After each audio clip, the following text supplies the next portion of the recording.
everybody. We had a good little turnout today, especially I know this is the beginning of Memorial Day weekend, and so I know a lot of people had plans, but I'm just happy that you all could be here for this really important talk.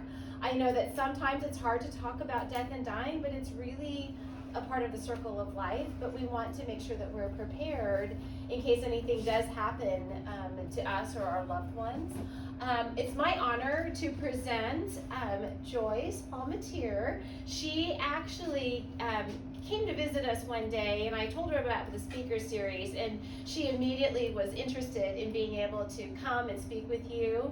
She is from Missouri Palliative and Hospice Care, as you all see. She graduated from Kansas State University. She says she's been married over half her life. She has 2 sons, one of whom is a U.S. Marine. And she got into this because she really loves helping others. So I'd like to introduce Joyce, and then she'll introduce Bryan as well.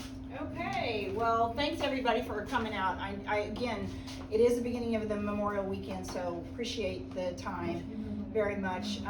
And I am a mom, and one of the things I kind of wanted to let you all know is one of the reasons I'm doing this is because in 2020, I lost my mom, and things were not quite as planned. And somehow, I'm not really sure exactly how, we've not really figured it out, but somehow Bryan found my resume, and I was working selling ink pens and promotional stuff to pharmaceutical companies. And so when he and I started chatting, I knew, I prayed about it, and I knew that this would be a place I could come and help people in the way I can help people, and that is to help them kind of prepare for that last season. And Bryan's going to talk about the paperwork that's involved with that last season.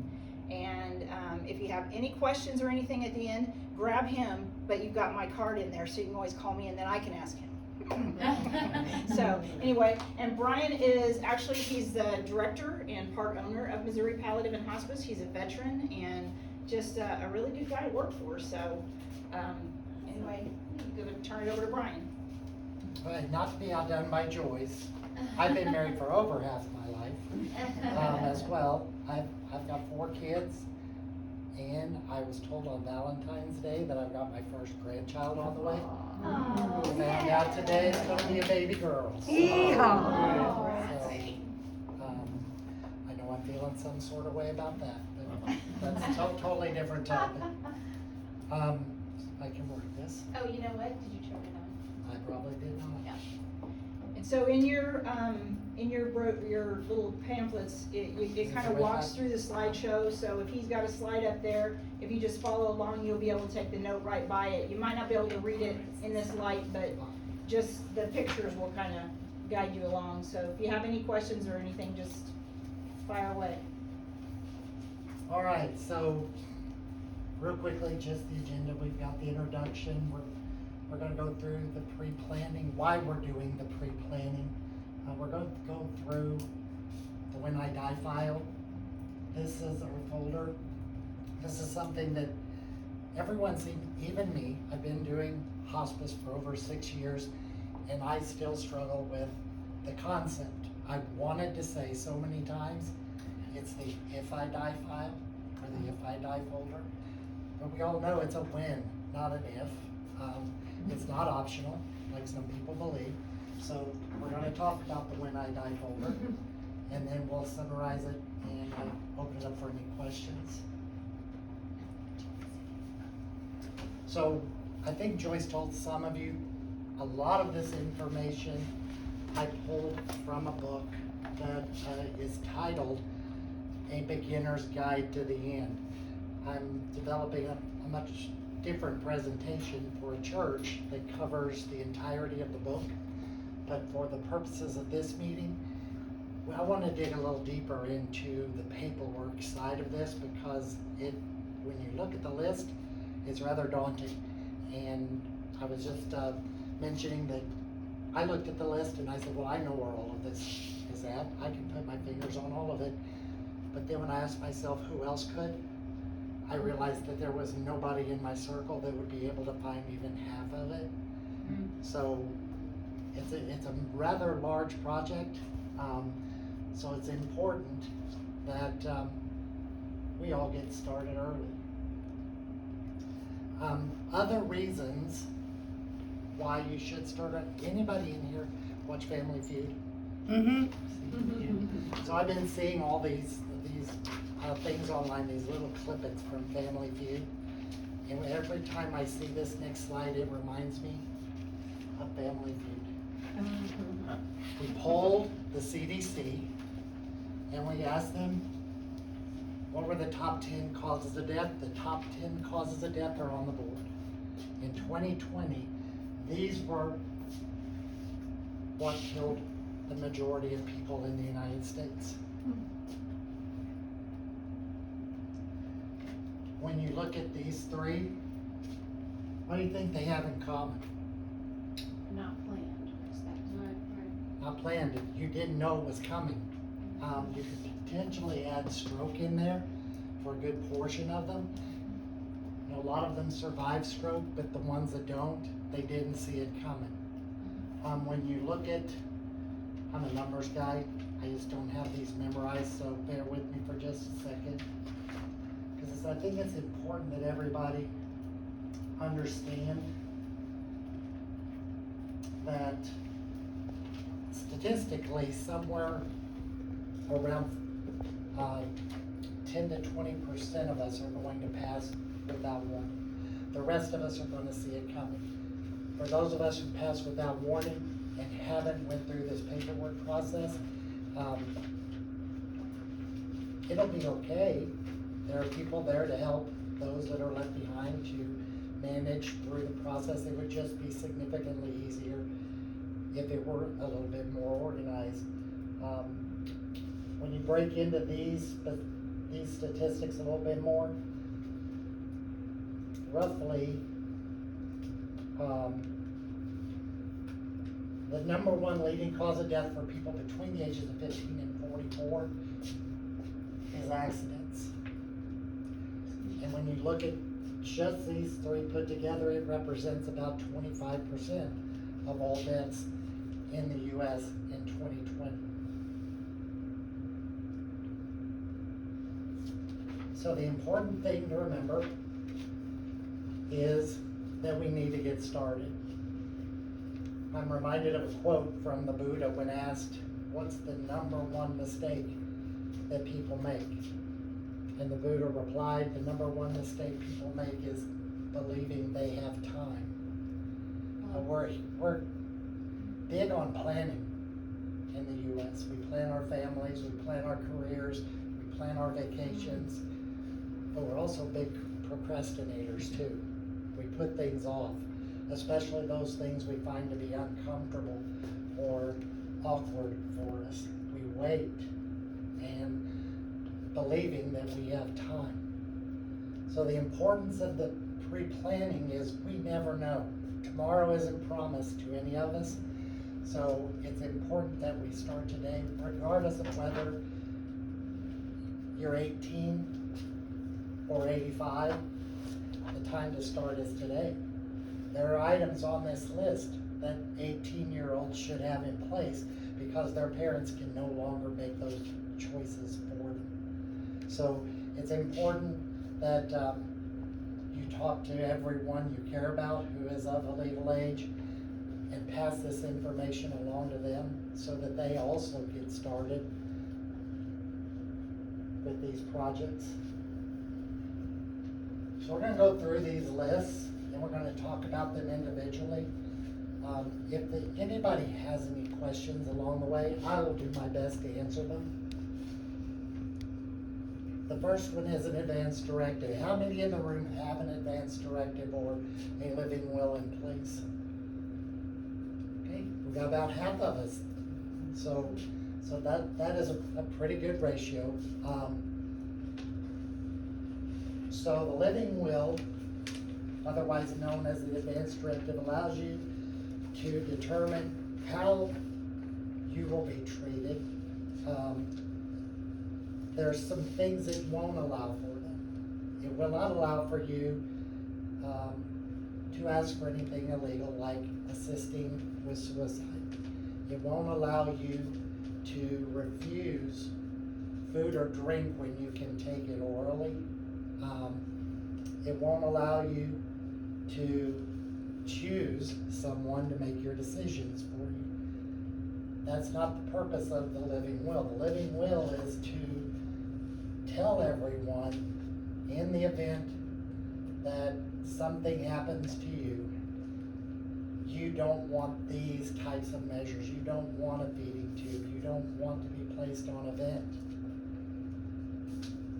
It's also very important that you talk to people about what your wishes are so that they understand what's in your advance directive.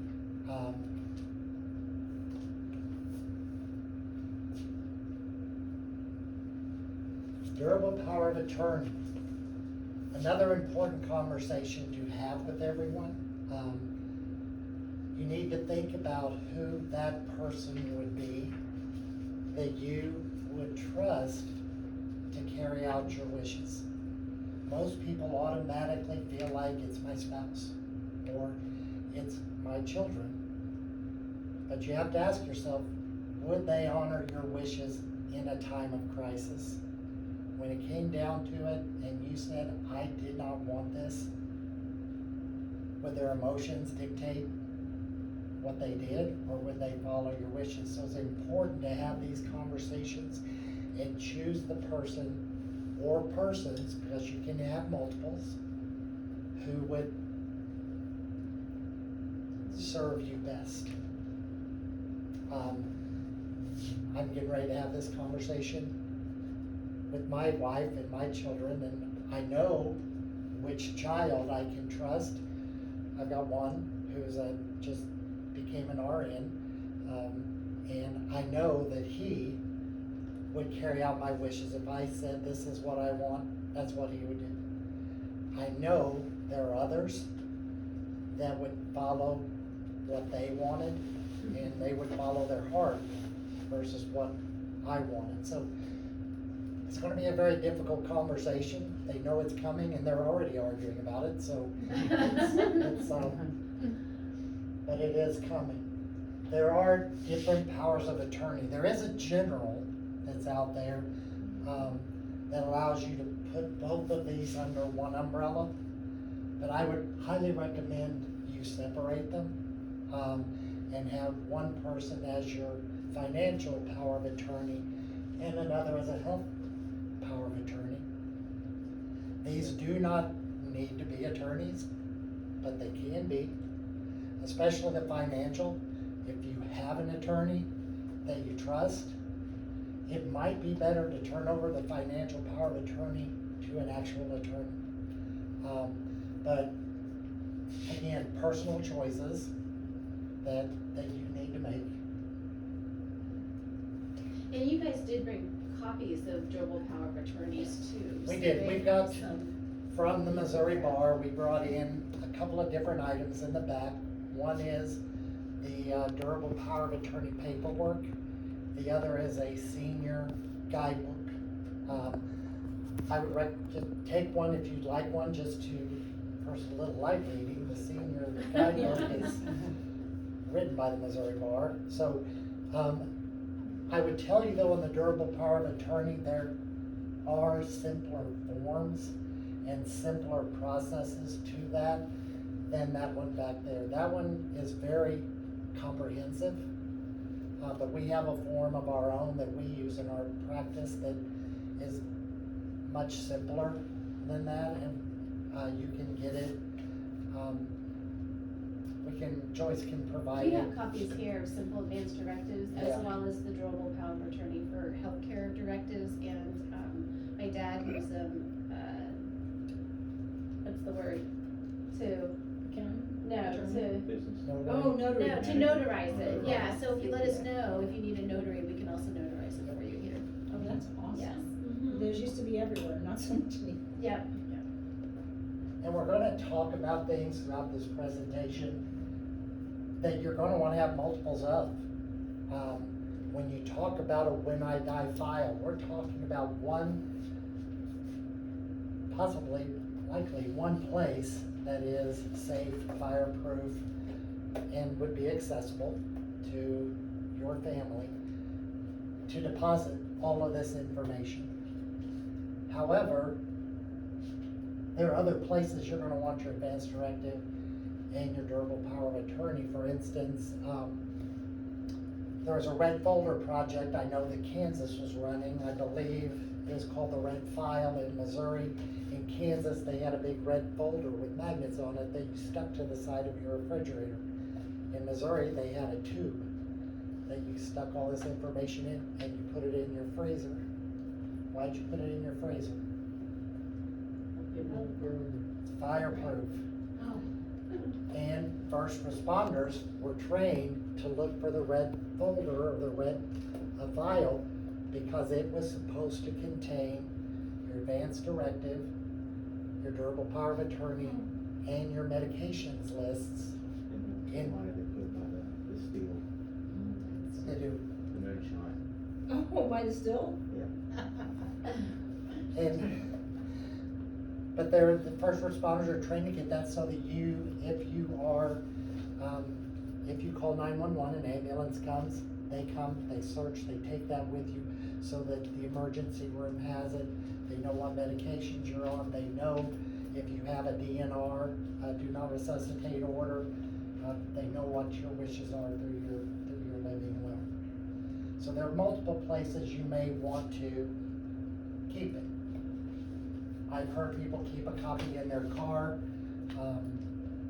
just in case there's an accident in their car and they want to make sure that that goes with them.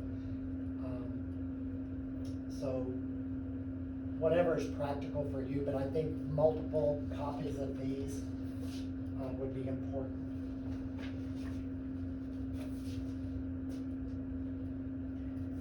Will and trust paperwork.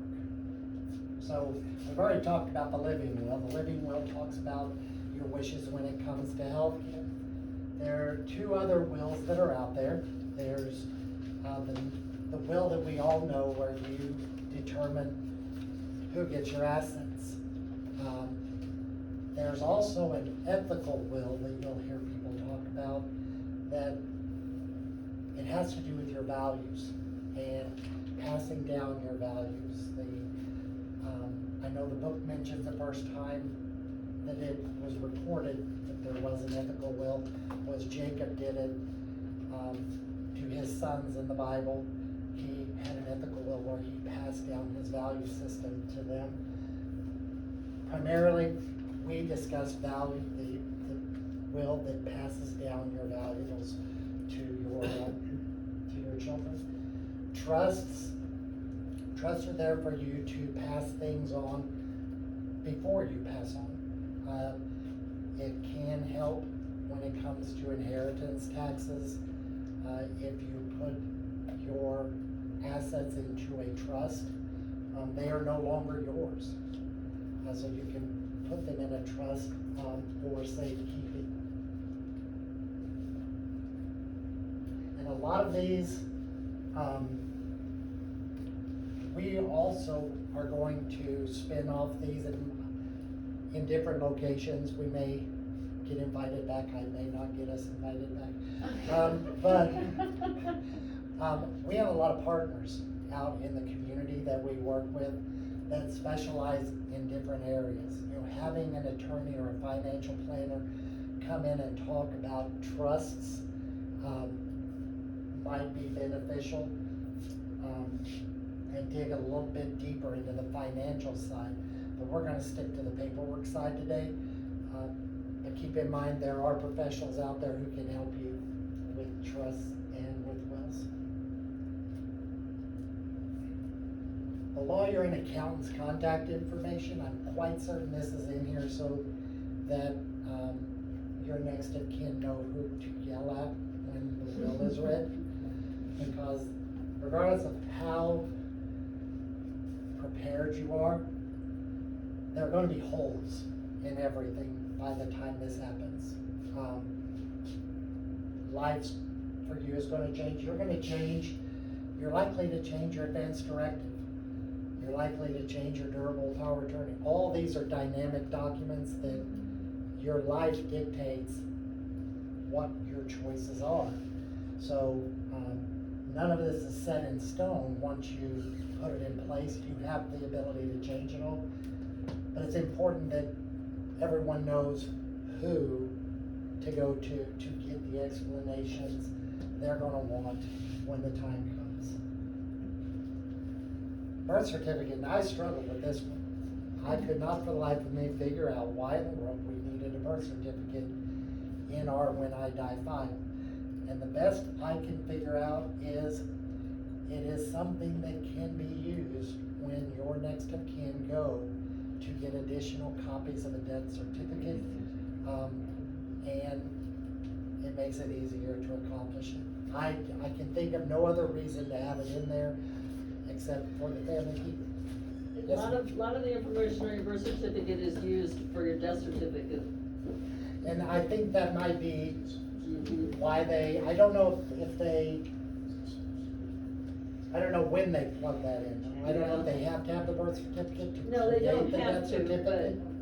It's easier. I It know makes it easier. when my husband passed away, I didn't have his birth certificate, so I had holes to fill in. Yeah, Where it had it, it's right there in that emotional time when they're asking you these questions. that's good information. Yeah, and you also need it for, things like life insurance, you gotta have the birth certificate, It's and the then, death certificate, I believe. yeah, that too. More the death certificate, but yeah, I mean, that's the only reason I can think it has some valuable Right. information that helps with That's this. great to know, cause I did research on it and Yeah. everything I saw said birth certificate, government issued ID, passport, you could use all of those, and I sat there thinking, it'd be easier to find my passport than my birth certificate. But not if I got it in my file, right? So I need to get it in my file, that just occurred to me. Life insurance policies plus the agent's name. Again, this is all things that for me, when I was looking at it, I was like, I know exactly where to find it, I know who they are, I know how to contact them. But I'm not sure my wife could, especially if she was as distraught as you know she is going to be. Well, you just need to draw a map. Go in the second drawer, literally she's running all over the house for all these things. I was gonna say, it would take me longer to draw the map than it would be to get this file together. I'm quite certain. Military service. Any veterans or veteran spouses in the room? Besides Joyce. So, Let's do that there. awesome. So I'm running into this just today. Knowing where to find your separation paperwork is important. It comes in really handy anytime you're dealing with the VA. And there are people who have DD-214s that they know where to get them. There are others that just have separation paperwork that precedes the DD-214 form. But it's important for everything that you're going to want that they can lay their hands on that paperwork. There's a new one I did want to mention. Forgive me just a second. Almost there.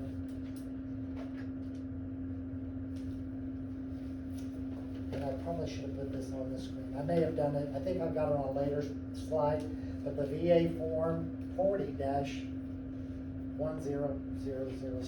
And what it does, anybody who's a veteran needs to fill out the form today, as soon as they know.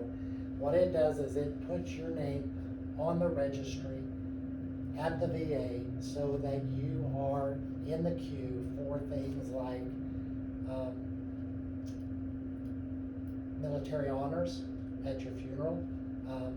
If you want to be buried in a national cemetery, it gets you on that list in advance. So there is a form, it's government, there's a form for everything. But if you know of anybody who is a veteran, encourage them to complete the form early so that they are on the list, even if they don't want to be buried in a national cemetery, even if they don't think they want military honors. When the time comes, the funeral is just as much about the family as it is anybody else, and they may indeed want it. So it's good to be on the list.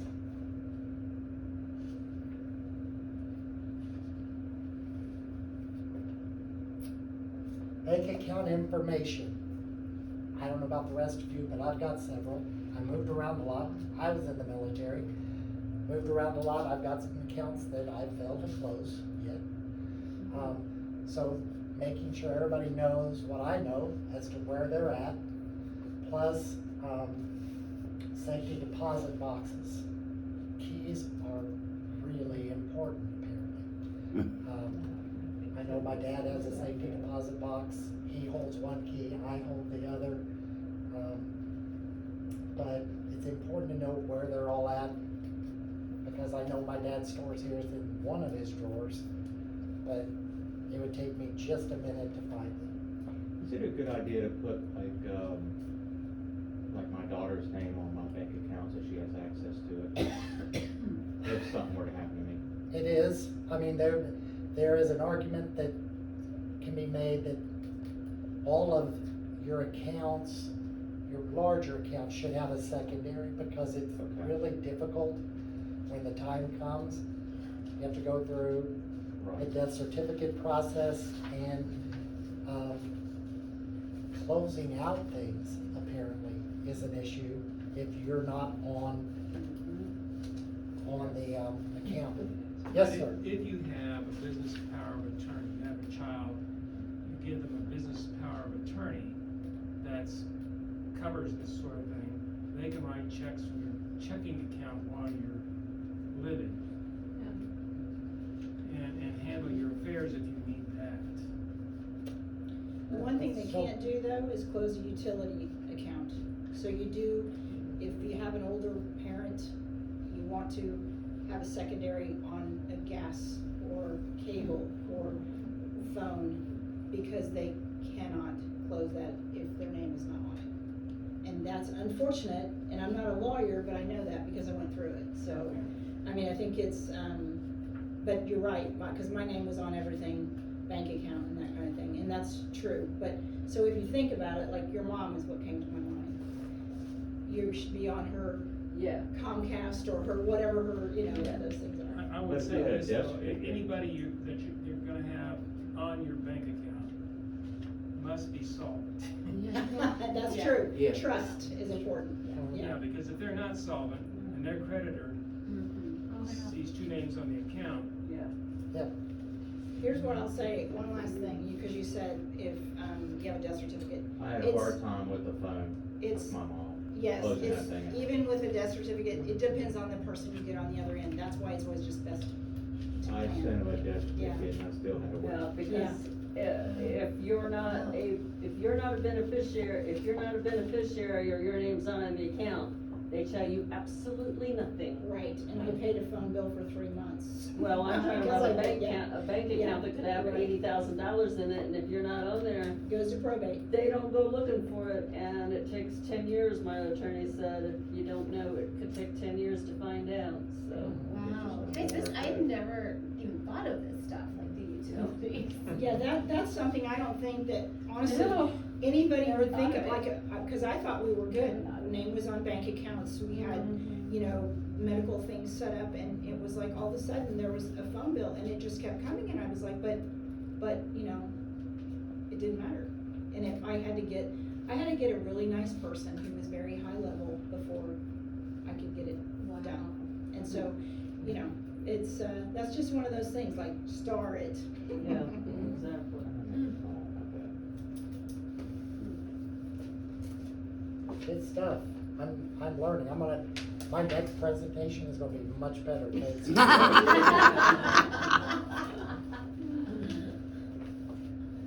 Investment information, we're into all the financials, the things, I don't know about you, I've got multiple investment accounts, different brokerages that I use.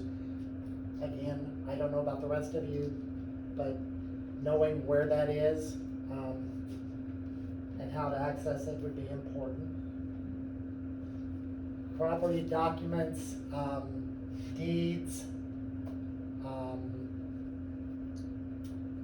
surveys, those types of documents are very important. Cause that's one of the things that I'm not sure I could put my hands on is the last survey for my property. So I've gotta go search for that, but there, you think about all the things that are wrapped up in proving who owns what, and that, that's a good one to keep in mind. And wait, another list. Debtor information, we were talking a little bit about being on accounts, so credit cards, memberships, dues, loans. All that information needs to be collected into one spot so that everybody, can find it. Copies of driver's license and insurance cards, pretty self-explanatory there. A lot of these are pretty direct. Marriage or divorce certificates, locations and combinations of any safes in your home. I don't have that problem. I don't know if anybody in here does. I don't have safes. Tax information. Being able to prove that you're current and you don't owe back taxes would be very important. Gosh. The most important one for me on this entire list is right there. Passwords for phones, computers, social media accounts. So many accounts. Yeah. Just think about all those utilities, But like they're all the same Netflix password anyway, right? Well, no, they No. make you change them I'm just now. kidding. I I'm can't just even kidding, remember my right, own but- password. On that, one of the things I did is, I have a file on my phone that I wrote down every my Facebook username, password, and I had sent that document to my family. Over all my username, When my dad passwords. retired here and he left me to run this place, he gave me a list of passwords about this thing. Yeah, and then every 3 months when we have to change one of them, we go through, we white it out, and we update it.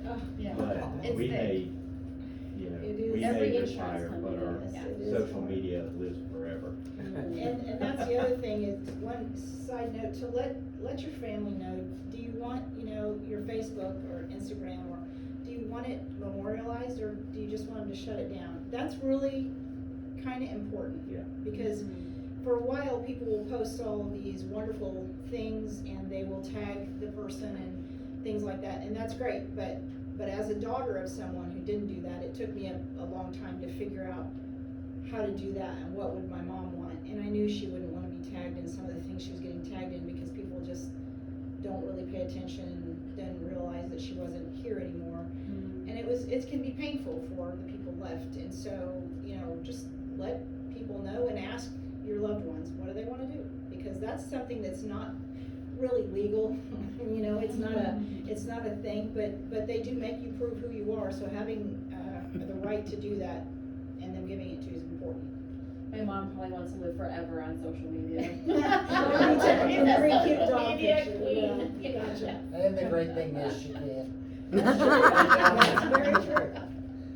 So when I told you we pulled a lot of this information out of a book, the people who wrote the book, one of them I highly encourage you if you get a chance to read some of his stuff, Dr. B.J. Miller, he is great. But they recommend that you use an online password manager. You'll see, most of you, if you've been online, have probably seen a pop-up, do you want to save this password? Use the online password manager. You will get a master password for that. And that master password is the only thing you would need to entrust to whoever you trust your When I Die file, your DPOA paperwork. And then they would have access to all of your passwords that you have put online. I know I have an 8.5 by 11 sheet of paper. It's online.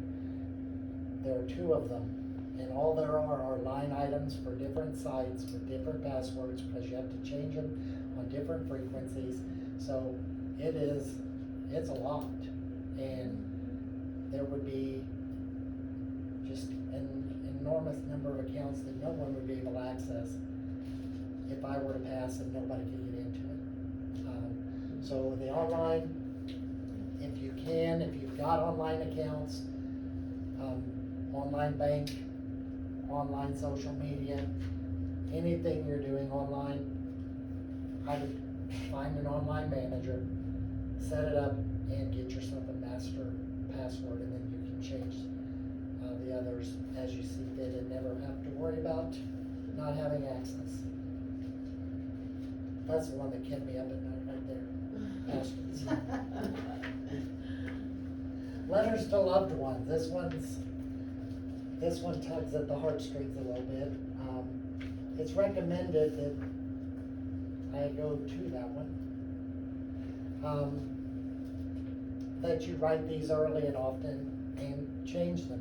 You know, what are the things that you would want to say to those people most dear to you that you're not comfortable saying face to face? What do you want them to know after you're gone? Have those written and in place, and when you feel the need, pull them out and change them. And if you feel the need, pull it out and share them. If it's that important to you now, it would probably be that important to them as well. But if you're not comfortable sharing it now, put it in a letter and save it till later. That's the easy one to get done. Funeral and burial plot documents and insurance. So I'm gonna make a plug. I went to a presentation. I'm not gonna plug a specific one, but I'm gonna plug that if you have not made funeral arrangements, regardless of what your wishes are, whether it be funeral or cremation or whatever, start looking into it now. Prices in that arena are only gonna go up, and you can lock it in right now, and they have payment plans to get it set up, but I would get it locked in right now. If you don't have your funeral plans done in advance, there are roughly 130 questions that will need to be answered by whoever is there responsible for you in the first 24 hours. That's a lot of questions to answer when you are grieving the loss of someone. So the more in front of this piece you can get, the better it'll be for everybody. Needless to say, the expense, you decided, if you want a $10,000 coffin, you get to get it. Will your son or daughter do that? Maybe not, you know? So I just think it's important. Those little things that you wanna make sure are done, it's a great, I know that one kinda touched me, cause this one I don't have done. I know earlier I was bragging, I don't have that done. Need to do that.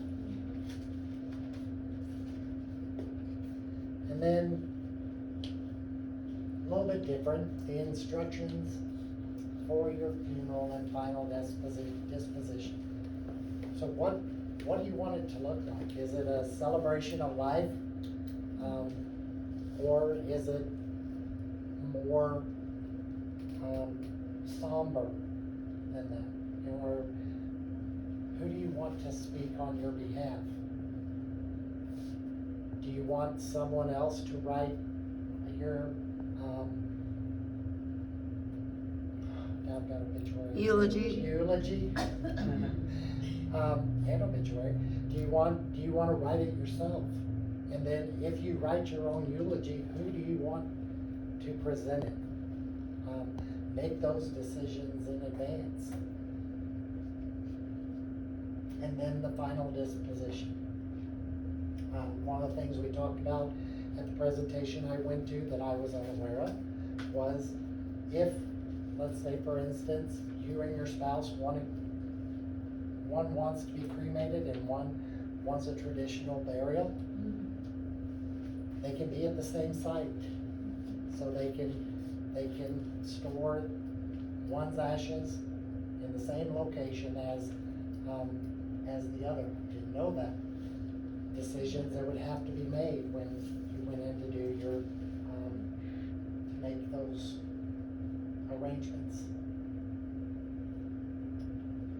And finally, helpful home details. So, where's the hide a key? What's the code for the garage? Where are the garage door openers? Where's the key to the lawnmower? All those things, it would be helpful for someone who's not familiar to be able to access. And again, like I said, there are a lot of these that, may or may not be in the same spot. I wrestled with the whole safety deposit box key. Why would I put all of that information in one location? But as long as the location is secure, in a safe, I wouldn't put it in the safety deposit box, because that's where your keys are going. But if you have a safe at home, put it in the safe, but you just wanna make sure that you put it somewhere where it is not easily accessible to people who you do not want to see it or find it, and that it is resistant to natural disaster, tornadoes and fires, primarily here in the Midwest.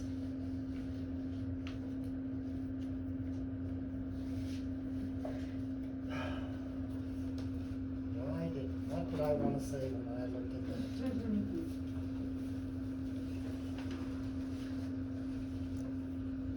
Oh, I know what I wanted. You had a question? Well, a comment mostly. Okay. I wish I had had all this 2 years ago.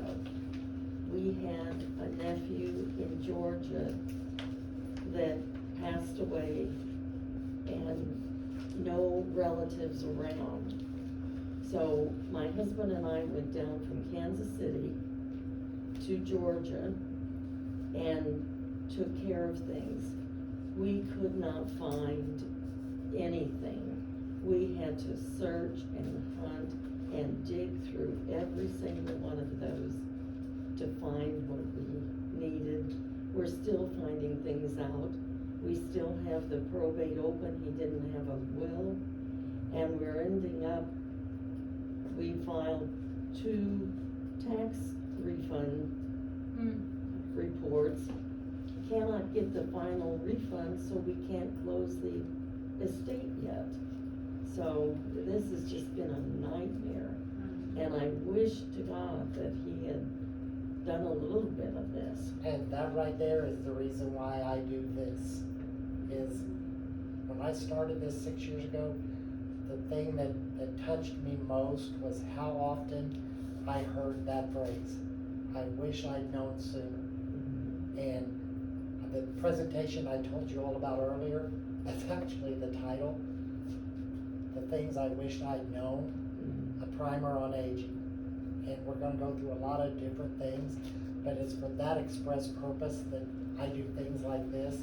Joyce does things like this, is because it saddens me that, I didn't know, and I do this for a living, but it saddens me when I hear people say, I wished I'd known a year ago.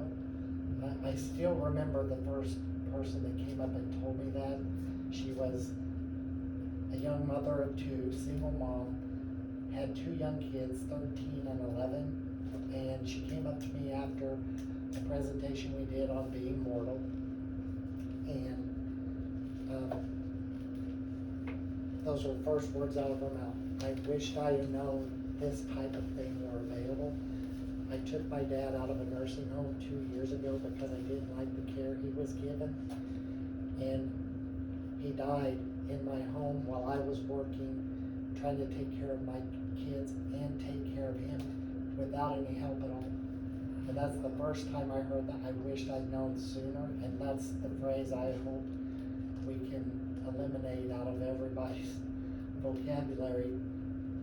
If you guys help us spread the word, 6 degrees of separation, right? Everybody tell everybody. Then we can open up the conversation a little bit wider on death and dying, and everybody won't feel like we're speaking it into existence because we talk about it. So I appreciate that. The thing I did want to say about this is, yes, there's a lot to get done. Yes, I would like for everybody to start today. But even if you don't get it done, it'll be okay. Don't worry about the people you leave behind if you don't get everything on the list accomplished, because they will find a way. We all do. It's just easier if we do it this way. That's all I have. Is there any questions?